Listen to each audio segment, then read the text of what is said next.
দেশে বড়ই হইনি, আমি বড় হয়েছি এমন একটা জায়গায় যেখানে there was very little access to Bangladeshi music, be it film or band or whatever. সেখানেও বালাম ভাই was our favorite.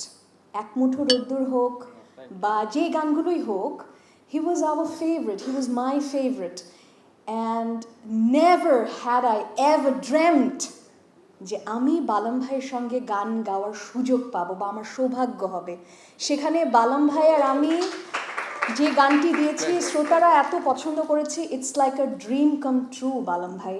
I want to thank you for that you agreed to sing the song and down the line আমাদের আরও বেশ কয়েকটা গান হয়েছে, এখনও কিছু গান ফিল্মের গান বাকি আছে to be released. I hope যে শ্রোতারা সেগুলোও পছন্দ করবে। বালাম ভাইয়ের আরেকটা ব্যাপার আমি বলতে চাই, সেটা হচ্ছে he is such a versatile artist.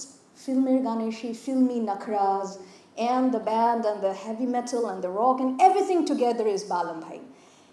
মেয়েদের স্কেল যে উঁচুতে তার চেয়ে উঁচু বালাম ভাই গান গাইতে পারে, মানে দিস ইজ সামথিং ফ্যান্টাস্টিক।